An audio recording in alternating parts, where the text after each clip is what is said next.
Olá, pessoal, boa tarde, tudo bem com vocês? Espero que sim, paz e bem. Vamos conversar um pouquinho? Faz dias que eu tô sentindo a necessidade de gravar mais um vídeo, a gente conversar um pouquinho mais. E hoje Deus tocou meu coração para falar um pouquinho com vocês. Primeiro, assim, é, desde o dia que eu cheguei no Desperta Brasil, e já se vão lá 15 dias, né, que, que a gente viveu aquele momento maravilhoso, eu tive a oportunidade também de rever, né, o que aconteceu lá, porque às vezes quando você está no presencial ali, você perde um pouquinho da referência, né, porque tem barulhos próximos a você, pessoas conversando, coisas acontecendo, né, aquela coisa da gravação, então era drone passando o tempo todo em cima da cabeça da gente, e acaba tirando às vezes um pouquinho o foco, né, e rever o evento é, me trouxe muitas lembranças boas, pude rever as pregações, fazer mais anotações do que as que eu tinha feito lá no dia. Me vi também em vários momentos ali, foi muito bacana, né? Ver que de uma forma ou outra eu fiquei registrada também nesse evento, então me trouxe bastante emoção. E me fez refletir muito de lá para cá a minha fé, né? E eu vim conversar um pouquinho com vocês sobre isso. A fé, ela é algo que você tem que sustentar todos os dias. Assim como você sustenta o seu corpo, né, se alimentando todos os dias, fazendo várias refeições, a nossa fé também, né, ela precisa ser alimentada todos os dias, várias vezes ao dia, e de várias formas também, né. Então a gente falou muito sobre a partilha da palavra, né, você viver essa palavra em obras, né, colocar as palavras, os ensinamentos de Cristo em ação, a gente já falou sobre isso aqui, né, e durante essa quaresma que a gente está vivendo de São Miguel, principalmente para quem está fazendo com o Frei Gilson, é, as pregações que ele tem feito com o livro tem sido, assim, uma forma muito ampla de você alimentar a sua fé, de você conhecer a sua fé, de você reconhecer aonde você está acertando, aonde você está errando, aonde você pode melhorar, né? A fé é isso, você constrói ela dia a dia, né? Você transforma isso numa força que te faz seguir em frente, que te faz passar pelas dificuldades. Nós já conversamos aqui também que a vida do cristão, ela não é uma vida sem cruz, né? Se você não está tendo uma cruz para carregar, você não está vivendo uma vida de cristão corretamente. Então é preciso você passar pela vida com a sua cruz, seguindo Jesus, não desanimando, não se desviando do caminho, né? E para isso você precisa ter fé que tudo vai passar, né? Tudo são fases que a gente vai viver e vai passar. E desde do último vídeo que eu havia gravado, né? Lá nós estávamos com 8, 10 dias de quaresma, né? Hoje a gente já está vivendo o 28º, 29º dia, a gente já está na reta final. E quantas coisas eu aprendi, nós aprendemos, né, ao longo desses dias. Eu recomendo para quem não fez, não está fazendo com ele, que depois assistam as pregações, porque a catequese que está sendo dada ali é muito rica, é infinita. Até então, lá no 8º dia, a gente estava lá no comecinho ainda, paramos ali onde explicava sobre a igreja, né? Então, o que é a igreja, né? É, desde a sua estrutura física, a, como é que ela é regida, e também, ao mesmo tempo, fazendo esse paralelo que nós somos a igreja. Nós somos a igreja viva de Cristo, né? Nós somos aquele povo que foi escolhido para ser testemunha de Cristo na terra, sermos a sua igreja. A igreja é itinerante, a igreja que vai até aquelas pessoas que precisam ouvir a palavra de Deus, que precisam do apoio, que precisam das obras, né, de caridade, de fraternidade. Então, passamos por esses ensinamentos dentro dessas pregações, que foi muito, muito, muito bonita, muito rica. né? Então as nossas atribuições dentro da igreja enquanto membros, né, desse corpo místico de Cristo. Então, quais são os nossos papéis dentro disso?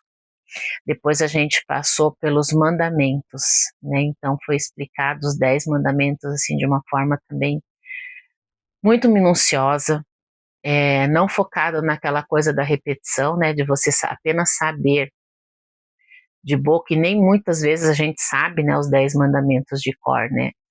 Não é uma coisa que a gente habitualmente repete no nosso dia a dia, né? A gente às vezes tem uma vaga lembrança, né? Mas é sempre bom a gente ver os 10 mandamentos da forma como ele colocou ali, sabe? Mostrando um outro foco, né? Então, como é que você vivencia esses 10 mandamentos no seu dia a dia, né? Então, teve alguns até que foram agrupados, né? Porque eles são muito parecidos, eles levam para o mesmo pensamento, para o mesmo modo comportamental que a gente tem que ter. Então, foi também bastante enriquecedor essa parte. Depois, nós entramos na parte dos sacramentos e as orações, né? Então, falar sobre os 7 sacramentos está sendo assim, ainda estamos, né, nessa fase aí, e ela tem ainda alguns adendos, né, junto, porque uma coisa vai puxando a outra, e é preciso que a gente tenha isso muito relacionado, né, muito, que a gente consiga fazer essas pontes, né, da importância de um e o outro, né, porque assim, nós sabemos que todo cristão, ele precisa, para passar por toda essa fase de sacramentos, ele precisa passar primeiro pelo batismo. É onde ele é reconhecido como membro desse corpo místico de Cristo, que ele vai fazer parte dessa igreja de Cristo, que ele está sendo ali através dos seus pais e padrinhos no primeiro momento, ele está sendo apresentado como um desejo dos pais que essa criança, ela seja que ela faça parte desse corpo de Cristo, né? Que ela seja testemunha de Cristo na Terra. É um desejo primeiramente dos pais, que depois vai ser ratificado, né? Isso quando a criança vai fazer a primeira comunhão e o crisma, né? Então daí vai ser de livre e espontânea vontade dela, ela reafirmar isso, né? Então ela vai reafirmar diante da Assembleia que ela quer continuar fazendo parte daquilo. E ali nós temos aquele momento do crisma, que foi uma coisa que ele citou muito, que é a fase, normalmente quando a criança, né, o adolescente vai fazer crisma, né, ele está naquela fase, às vezes, da rebeldia, então acaba fazendo muitas vezes para agradar os pais, e depois ele acaba tendo um período de afastamento da igreja, né, que é muito comum acontecer isso, eu coloquei que aconteceu até comigo, né, porque foi um período bem conturbado da minha vida. Eu me lembro que eu fiz ali, acho que por volta dos 12, 13, 14 anos, mais ou menos, acho que ali em torno dos 13 anos, eu lembro que eu fiz o meu crisma, e depois realmente houve esse afastamento muito grande da igreja, né, e é esse momento que hoje eu, vendo e convivendo com um grupo de mães, é, tendo ao meu redor muitos adolescentes, né, dentro da minha família, filhos dos meus amigos, né, vendo este momento que a adolescência atual atravessa, a gente vê como é importante ter esse, não é nenhum reavivamento, porque você está recebendo esse sacramento, então você está com a ação do Espírito Santo dentro daquela pessoa muito viva, né? Deveria estar, pelo menos, né? Mas o que a gente tem que fazer enquanto pais, enquanto cidadãos, enquanto membros dessa igreja, é não deixar que esses adolescentes se afastem disso, né? Se afastem desses momentos, porque é aí que a gente vê que a geração acaba se perdendo para o mundo, para as coisas que o mundo oferece e que são muito vagas, são muito passageiras, né? Então, eles nunca vão estar satisfeitos, eles vão estar sempre procurando novas coisas que preencham a alegria daquele coração que eles viveram naquele momento dentro da igreja, mas por afastamento eles não conseguem perceber que é só aquilo ali que realmente vai fazer o bem, né? Então eles vão procurar em coisas mundanas aquilo que só Cristo pode fazer pela gente, aquilo que só Cristo pode preencher, né? E é o que a gente mais ou menos está vendo que está acontecendo hoje, graças a Deus, na Igreja Católica, né? Então esse levante que a gente está tendo hoje de pessoas que ficaram muito tempo afastadas da Igreja, é muito comum a gente ouvir quando conversa com pessoas assim, e isso eu tiro até de mim mesma, né? Da gente ver o quanto de tempo a gente perdeu, que a gente poderia ter vivido mais graças, a gente poderia ter alcançado talvez coisas mais maravilhosas na nossa vida, a gente deixou de viver isso por não acreditar, por não ter essa vivência, não ter essa persistência na fé. Então, essas pregações que estão sendo dadas em relação aos sacramentos, elas têm sido muito profundas e nos fazem realmente a gente reavaliar a nossa posição dentro da nossa, né, o nosso comportamento enquanto família, enquanto sociedade, enquanto igreja, como é que a gente pode fazer para que essas pessoas não se percam, né, principalmente os nossos adolescentes, para que a gente tenha uma nova geração aí que não fique totalmente alienada, que não se afunde em drogas, em jogos, em vícios, em pornografia e tudo mais que esse mundo tem oferecido como sendo algo que vai saciar, que vai trazer felicidade, a gente sabe que não é por aí que esse caminho acontece, né? Então tem sido muito rico. E essa semana ele está fazendo, acho que dos sacramentos, eu acho que são as pregações que mais têm me tocado e que eu gostaria de chamar a atenção. Principalmente quando ele fala sobre a Sagrada Eucaristia, né, a importância da Sagrada Eucaristia. Gente, quando a gente toma a dimensão, né, tá tudo meio ligado, né? Então, a Eucaristia, a missa, né, esse momento da Sagrada Comunhão, ele está explicando de uma forma tão catequética e tão profunda, justamente para a gente tentar entender qual é a importância disso para a nossa vida, enquanto cristão, né, e que muitas vezes a gente leva de uma forma um pouco displicente demais, eu acho que talvez essa seja a palavra, um pouquinho de displicência. Eu assisti também ontem, estava um pouco atrasado, a pregação sobre missa, e eu tenho sentido desde o Desperta, né, essa vontade de realmente vivenciar mais a missa, sabe, de ir mais à missa. Eu acho que todo religioso, né, ele tem por obrigação, né, do seu ofício, participar da missa todos os dias, né, rezar a missa, participar da comunhão, né, faz parte do ofício deles. Mas nós, quanto leigos e igreja, a gente precisa descobrir também a importância da missa para a nossa vida.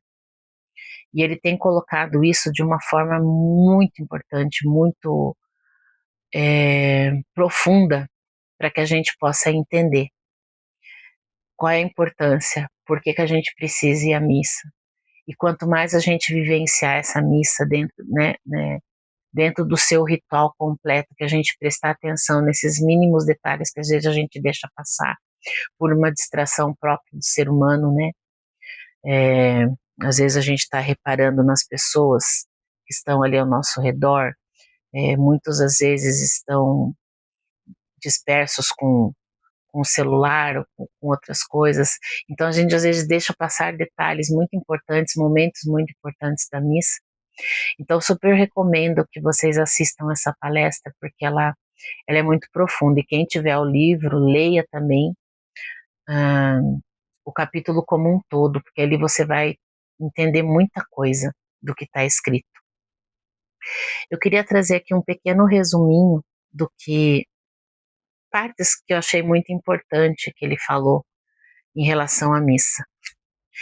O que a gente entende por missa, né? Muitas vezes a gente acha que a missa é aquele momento onde a gente vai partilhar a palavra e é um momento que antecede a gente receber a Sagrada Comunhão, né? Que seriam os pontos altos da missa, né? Então você partilhar a palavra e receber Cristo, né? Tá apto para receber Cristo na Sagrada Comunhão.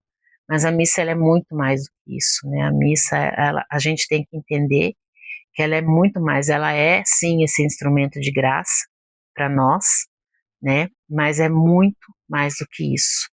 E aqui tem algumas passagens que eu vou ler que eu achei muito interessante, que eu gostaria que ficassem registradas para esse vídeo. Se a missa não é simplesmente a cerimônia preparatória para a comunhão, o que ela é então? Antes de mais nada, ela é um memorial de Nosso Senhor. Fazer isto em memória de mim, disse Jesus ao ordenar sacerdotes os seus apóstolos. Nosso Senhor Jesus, que tanto nos ama e que tanto deseja o nosso amor, deixou-nos um memorial de si mesmo, como só Deus o podia conceber. Na missa, nós temos o próprio corpo e o próprio sangue de Jesus imolado na cruz. A missa é um memorial do Senhor Jesus. É um memorial perfeito em que a sua presença viva nos mantém vividamente conscientes dele. É também um banquete divino, em que Deus provê a mesa com o seu próprio corpo e o seu próprio sangue. Mas é mais do que um memorial e mais do que um banquete. É, sobretudo, um sacrifício. Deus, ele se colocou ali, né, na pessoa de Jesus Cristo como o próprio sacrifício vivo. Ele se deu na cruz por nós para morrer pelos nossos pecados, né? E isso a gente tem que entender como o ponto alto máximo. E todas as vezes que nós estamos na missa, a gente está revivendo este momento. O que me chamou muita atenção dentro de tudo que foi feito na pregação é que a gente entenda que quando nós estamos na missa, nós estamos fazendo parte daquele momento do Calvário. Isso me deixou assim realmente pensativa. Eu nunca tinha olhado por esse ângulo, né? Então, quando a gente tem aquele momento da consagração, o sacerdote ali já não é mais o padre. Ele é o próprio Jesus Cristo se oferecendo em sacrifício. Então é como se nós estivéssemos lá naquele momento do Calvário, quando ele está se entregando na cruz pelos nossos pecados. É como se nós estivéssemos ali junto com Maria, com João Batista, com Maria Madalena. E quando eu ouvi isso na pregação, realmente eu entendi como a missa é importante, como ela deveria, como nós deveríamos nos reverenciar mais a ela, né? Porque realmente é um momento onde Jesus está se entregando por nós, né? Jesus está tendo o seu maior ato de bondade e de provação, né, do seu amor para conosco. Nós não somos dignos desse amor, né? Porque ele morreu na cruz pelos nossos pecados. Mas nós, como povo que somos santo e ao mesmo tempo pecador, a gente continua pecando. Então, assim, ele ofereceu para nós a graça do céu, da salvação.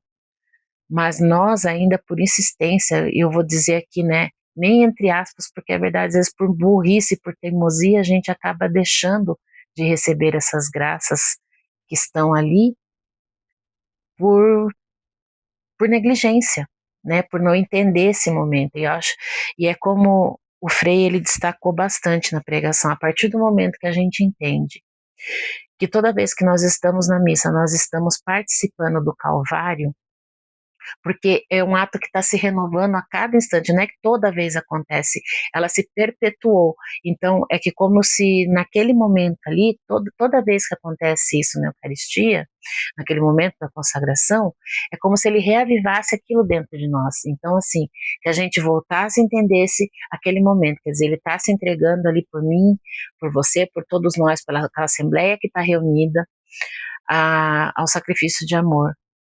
de salvação de todos nós, das nossas almas, né? E aí vem uma outra pergunta, né? Qual é a melhor maneira de nós participarmos da missa? Aí aqui é o que eu acho que é um resumo bem categórico. A gente tem que fazer isso de modo ativo e consciente, né? Então, como é que é o modo ativo? É a gente realmente prestar atenção em tudo que acontece na liturgia, seja ela na palavra, nas leituras, seja ela no momento dos louvores, da adoração através da música, seja no momento do ofertório, onde você está ajudando a sua assembleia a crescer e com isso atingir mais pessoas, para que mais pessoas possam viver e participar dessa graça, né? Então a gente tem que estar assim sempre desse modo ativo, então ajudando para quem pode estar ali ajudando em alguma pastoral, ajudando fora daquele momento da missa, e consciente. Vou bater mais uma vez nessa tecla porque foi o que me chamou a atenção e que é o que ele realmente quis passar. Estamos participando do momento do Calvário, então a gente tem que estar muito consciente disso e realmente participar, a gente tentar, acho que com o passar do número de vezes que a gente participa da missa, eu acho que a gente vai ter essa consciência, porque a gente às vezes vê nos filmes, a gente lê o relato dos evangelhos, tudo, a gente tem uma noção, a gente cria isso na nossa cabeça, né? Mas talvez a gente não tenha dimensão do tamanho que foi isso. Então, acho que quanto mais a gente participar da missa, quanto mais a gente mergulhar nesse mistério, eu acho que a gente vai poder sentir pelo menos um pouquinho do que foi o que Cristo passou na cruz por nós, né? E ali ele se fez vítima, né? Ele se entregou como vítima dos nossos pecados, né? Foi a atitude maior dele. E nós devemos fazer parte disso também, né? Então, o que quer dizer a gente se fazer de vítima, assim como Cristo fez, né? Significa significa entregar-se no altar e na vontade de Deus. Significa dizer ao Senhor do fundo do nosso coração: toma-me, Senhor, sou teu sem condições. Faz comigo o que quiseres, viver e trabalhar, sofrer ou morrer. O que tu quiseres é o que eu quero. Faça-se em mim a tua vontade.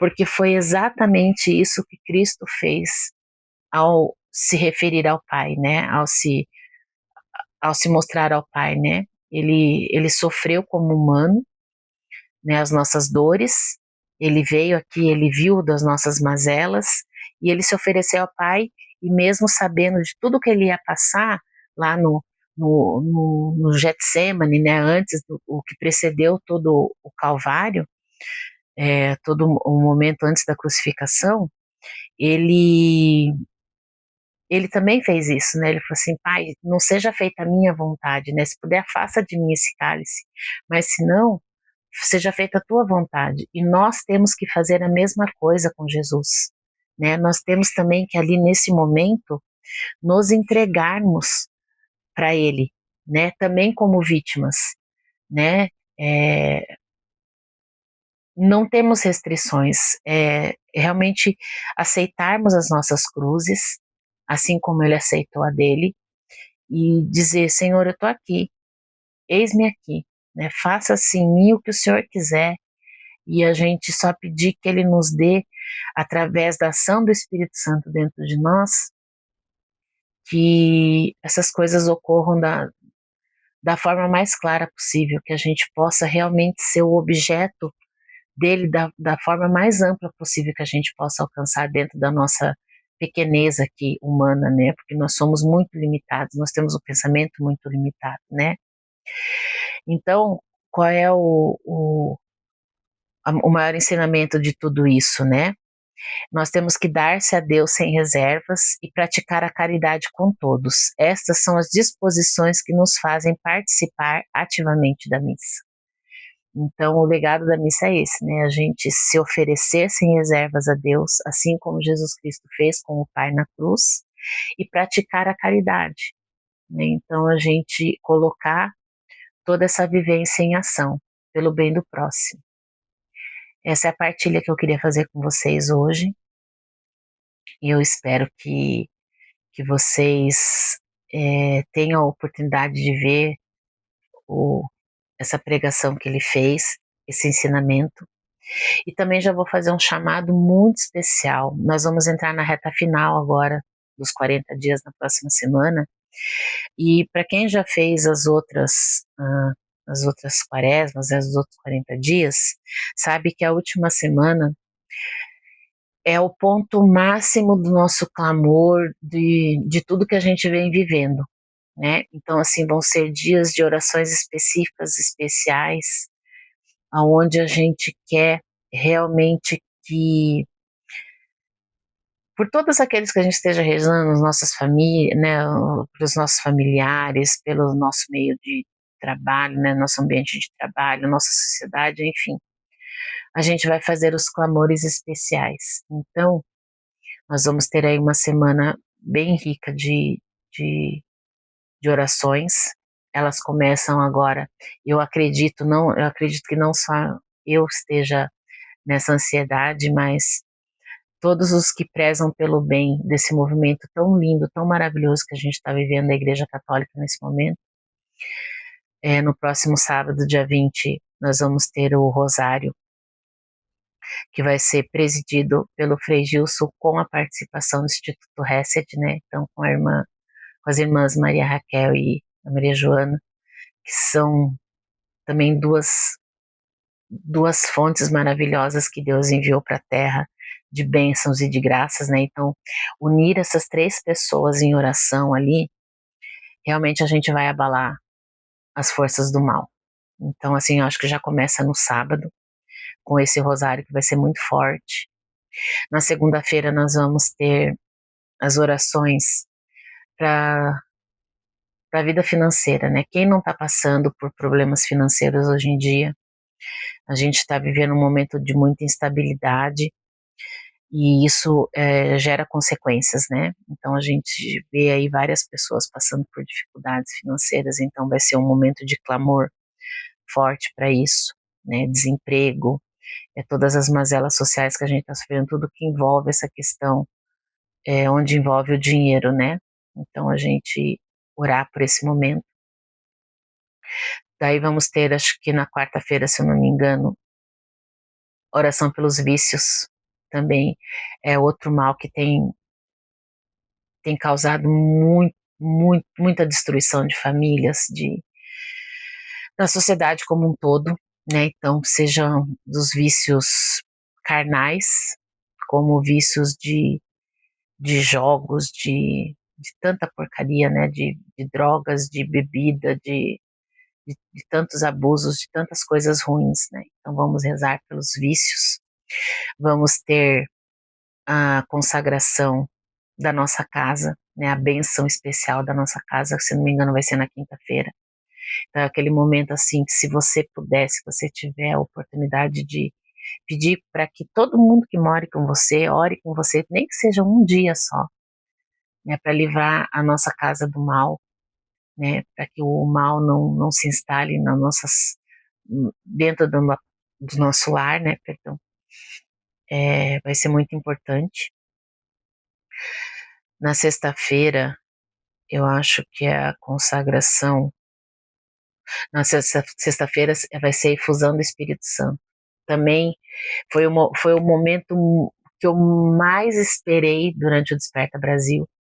E ele vai ter esse momento de novo na sexta-feira, se eu não me engano, a efusão do Espírito Santo. Então, se você puder, não perca, porque é aquilo que eu falei também num vídeo passado, a gente trazer aquele reavivamento pra gente, né? Aquele despertar do nosso espírito, não deixar que aquela chama se apague, porque é só através dela que a gente consegue enfrentar as cruzes do nosso dia a dia, né? Então é da onde a gente tira a força para passar por tudo isso. Então não deixe de participar desse momento também da efusão do Espírito Santo. No sábado nós vamos ter a consagração da nossa vida, dos nossos familiares, da nossa casa, Nossa Senhora, né? A mãe, ela intercede por nós o tempo todo, então é muito importante que a gente tenha também essa proteção, né? Eu tô tendo a honra que, ó, hoje, né, é o meu dia de receber a capelinha, então eu trouxe aqui ela pro meu altar também, né? Rezei rosário com ela hoje de manhã. E na segunda-feira, dia 29, a gente encerra, né? os 40 dias, que eu espero que seja de muita bênção para todos nós, né? Que realmente a gente tenha conseguido alcançar graças e tem tido testemunhos tão lindos, gente, de curas de câncer, de infertilidade, de mulheres que não podiam ter filhos e que hoje, né, estão aí já segurando seus bebês no colo, ou já estão prestes a dar à luz, né, para diagnósticos que não tinham mais reversão, as pessoas estarem curadas. Então, assim, tudo acontece para aquele que crê, né? Então, se você precisa de uma graça, não importa o tempo que você vai fazer, venha com a gente nessa última semana, tenha coragem de acordar às 3:30, 4 horas da manhã e fazer esse momento de oração que tem sido só de bênção, de graça, de luta. Eu tenho vivido altos e baixos, né? E a gente sabe que é isso mesmo, né? Quanto mais você se entrega para Deus e quanto mais reto no seu caminho você quer estar, mais você vai ter tribulação, mais vão acontecer coisas para que você desanime. E eu tenho passado por isso, e não só eu, muitas pessoas com quem eu tenho conversado têm me relatado isso. Nossa, Deise, parece que, né, o negócio tá vindo, né, a cavalo, assim, a rodo, né? Mas é assim mesmo, é para testar a nossa fé. Ontem mesmo eu conversei com o padre de novo antes da missa, né? Colocando esses problemas que eu estou enfrentando, e ele disse que é bem isso, né? Ele falou assim: não desanime, não olhe, não se abale, continue rezando, continue dobrando seus joelhos, continue em oração, que vai valer a pena, né? No final, a gente sabe que o mal nunca vai prevalecer, o bem vai triunfar, sempre. Basta a gente acreditar, basta a gente estar focado na palavra, na Eucaristia, né, nas práticas das boas obras, e não desanimar, não baixar a cabeça, que é isso que o inimigo quer, tá bom? Eu desejo que vocês tenham uma semana abençoada. Vou tentar gravar mais vídeos ao longo dessa semana. Agora as coisas estão serenando, graças a Deus, depois de um mês bem turbulento que eu tive. Graças a Deus a gente está retomando a rotina. E eu quero muito gravar, eu quero muito trazer para vocês a palavra de Deus. E quero que vocês me contem também, me mandem testemunhos, né? Eu deixei 2 testemunhos aí que eu consegui coletar lá no Desperta, que foram tão impressionantes para mim, dentre de todos que eu conversei lá. E ter visto também o que está acontecendo nesses 40 dias tem sido muito, muito bacana, tá bom? Fique com Deus, que Nossa Senhora esteja com o seu manto sagrado protegendo todos vocês ao longo dessa semana. Paz e bem.